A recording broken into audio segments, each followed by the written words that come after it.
بسم اللہ الرحمن الرحیم۔ محمد الرسول اللہ، محمد صلی اللہ علیہ وسلم اللہ کے رسول ہیں۔ اللہ نے دو ٹوک واضح الفاظ میں کہہ دیا کہ اللہ کے رسول ہیں، رسول اللہ ہیں۔ کہیں آپ کو نبی بھی کہا ہے، یا ایھا النبی، لیکن نبی سے اونچا درجہ رسالت کا ہے۔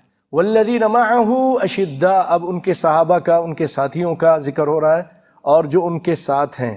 اشداء علی الکفار، کافروں پر شدید ہیں، سخت ہیں۔ رحماء بینہم، آپس میں نرم ہیں۔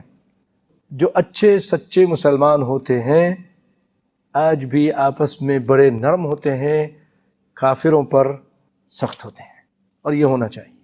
لیکن جب ہمارے اندر ایمان کی کمی آ جاتی ہے، دنیا کی محبت زیادہ آ جاتی ہے، تو ہم کافروں کے لیے نرم بن جاتے ہیں اور اپنوں کے لیے بڑے سخت بن جاتے ہیں۔ سلام کا جواب دینا بھی پسند نہیں کرتے، لگائی بجائی میں لگے رہتے ہیں۔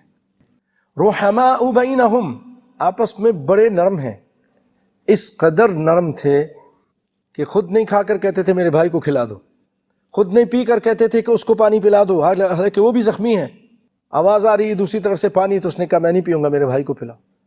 غالباً یہ 5 آدمی تھے اس طرح کے، شدید زخمی تھے، ایثار کرتے رہے۔ وہ دوسرے سے تیسرے چوتھے پانچویں کے پاس گیا، پہلے نے پانی مانگا، جب پہلے کے پاس آیا اس وقت وہ فوت چکا تھا۔ دوسرے کے پاس گیا، وہ بھی فوت ہو گیا، شہید ہو گئے۔ یعنی اپنی جان قربان کر دی ایثار کرتے ہوئے اللہ کے راستے میں۔ ایسے تھے۔ جب لوٹے پیٹے آئے صحابہ کرام تو عبد الرحمن بن عوف کو کہا یہ میری 2 بیویاں ہیں، تم دیکھ لو ان میں سے جو تم کو زیادہ اچھی لگے میں اس کو طلاق دیتا ہوں، تم اس سے شادی کر لو۔ میرے اتنے گھر ہیں اس میں سے میں تم کو ایک گھر تم کو دے دیتا ہوں، میرے پاس اتنا مال ہے آدھو آدھ تقسیم کر دیتا ہوں۔ رحماء بینہم تراہم رکعا سجدا، یہ اللہ تعالیٰ صحابہ کی شان بیان کر رہا ہے، ان کی صفات بیان کر رہا ہے۔ کافروں پہ سخت، آپس میں نرم، اور تراہم رکعا سجدا، ان کی حالت یہ ہے کہ کبھی رکوع میں ہوتے ہیں، کبھی سجدے میں ہوتے ہیں۔ آپ ان کو سجدے میں دیکھیں گے، رکوع میں دیکھیں گے، یعنی پاکیزگی کی حالت میں ہوتے ہیں، اللہ کی عبادت میں لگے ہوتے ہیں، فحاشی اور بدکاری کے، حیا و بے حیائی کے کاموں میں نہیں۔ اللہ ہم سب کو بچا کے رکھے۔ راتوں کو تہجد میں ٹائم گزارتے ہیں۔ تتجافى جنوبهم عن المضاجع يدعون ربهم خوفا وطمعا ومما رزقناهم ينفقون، اللہ کے راستے میں خرچ کرتے ہیں۔ تو رکوع کی حالت میں ہوتے ہیں یا سجدے کی حالت میں ہوتے ہیں۔ يبتغون فضلا من اللہ ورضوانا، اور ان رکوع اور سجود میں کیا جستجو، کس چیز کی کوشش کر رہے ہیں؟ اللہ تعالیٰ فرماتے ہیں کہ اللہ کے فضل اور رضامندی کی جستجو ہے، فضل مانگ رہے ہیں اس سے، اللہ تو اپنا فضل کر دے اور تو ہم سے راضی ہو جا۔ اپنے مسائل بھی حل کراتے ہیں، اور اللہ سے یہ بھی کہتے ہیں اللہ تعالیٰ دنیا میں بھی ہمیں اچھا رکھ، آخرت میں بھی اچھا رکھ، ایمان پہ سالم رکھ، اس طرح دعا کرتے ہیں۔ اور ان سجدے کرنے کی وجہ سے سجدے کے اچھے اثرات ہوتے ہیں، ان کے چہرے پہ ظاہر ہوتے ہیں، نور، اللہ اکبر، ان کا نشان ان کے چہروں پر سجدوں کے اثر سے ہے۔ مومن ایسے ہوتے تھے، وہ اگر وہ چل کے آتا ہوتا تو دیکھ کر یہ آدمی کہتا ہے یہ واقعی مومن ہے، اس کے چہرے پہ ایک نور ہوتا، اس کے لباس سے پتہ چل جاتا کہ واقعی یہ سچا نبی کا ماننے والا ہے۔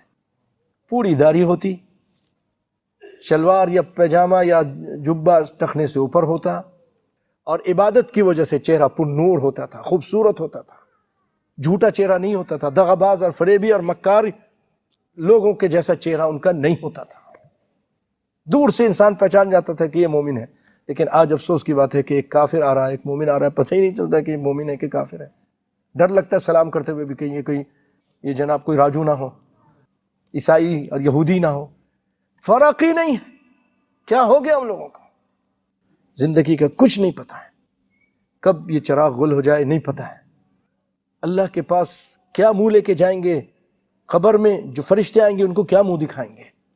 سیماہم فی وجوہہم من اثر السجود، ان کا نشان ان کے چہروں پر سجدوں کے اثر سے ہے۔ ذالک مثلہم فی التوراۃ، ان کی یہی مثال تورات میں ہے، اور یہی مثال انجیل میں بھی ہے۔ اللہ تعالیٰ نے محمد صلی اللہ علیہ وسلم کے ستاروں کی نشانیاں تورات میں بھی بیان کی اور انجیل میں بھی بیان کی ہیں، اور وہ آج تک ہیں، ان کے باوجود کوشش کے کچھ نہ کچھ اس میں رہ جاتا ہے. یا اس سے بھی مراد ہے کہ تورات میں جو صحیح تھی اس کے اندر یہ نشانیاں تھیں صحابہ کرام کی، اور جو انجیل غیر محرف تھی اس کے اندر یہ نشانیاں اس طرح تھیں. پھر آگے فرمایا كَزَرْعٍ أَخْرَجَ شَطْأَهُ فَآزَرَهُ فَاسْتَغْلَظَ فَاسْتَوَىٰ عَلَىٰ سُوقِهِ. اس کھیتی کی مثال اللہ تعالیٰ ایک کھیتی کی مثال دے رہے ہیں یہاں پر. محمد کے ستاروں کے بارے میں ایک کھیتی سے، ایک پودے سے وہ مثال دے رہا ہے جس نے اپنی کوپلیں یا کوپل نکالی. كَزَرْعٍ اس کھیتی کی طرح، اخرج شطأہ، شطأ کہتے ہیں کوپل کو. کوپل جو بالکل شروع میں جو اپنی پتیاں نکالتا ہے وہ، یعنی مراد اس سے پودے کا پہلا ظہور ہے جو دانہ پھاڑ کر اللہ کی قدرت سے زمین سے باہر نکل آتا ہے.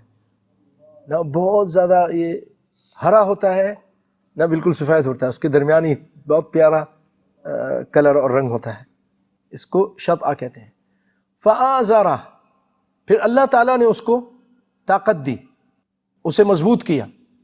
فاستغلظ، وہ خود موٹا ہو گیا. فاستویٰ، اور سیدھا کھڑا ہو گیا.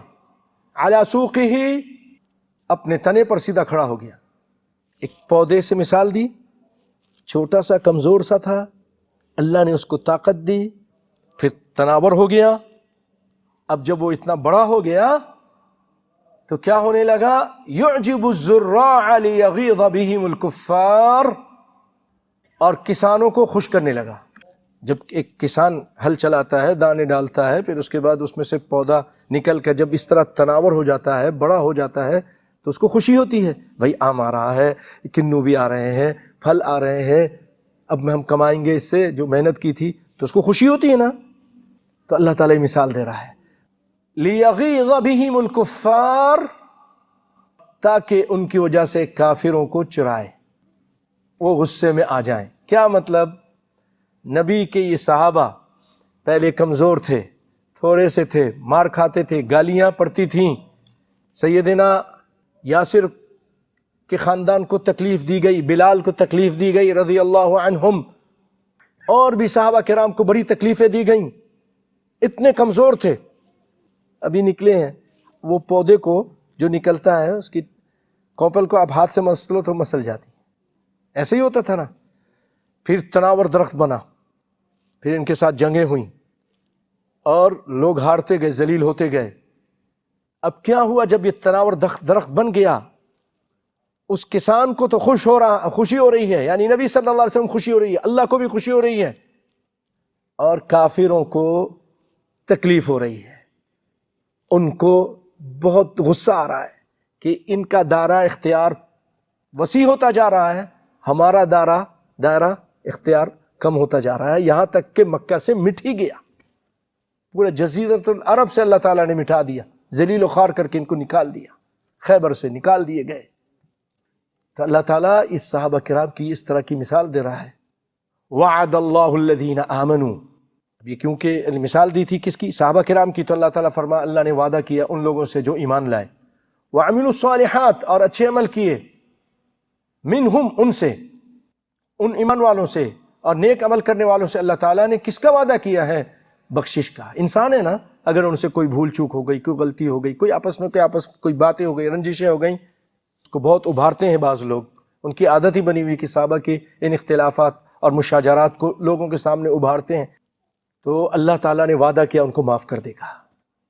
اگر کسی سے کوئی بھی بات ہو گئی، کوئی غلطی ہو گئی، کوئی گناہ ہو گیا، اس کو معاف کر دے گا، یہ وعدہ ہے.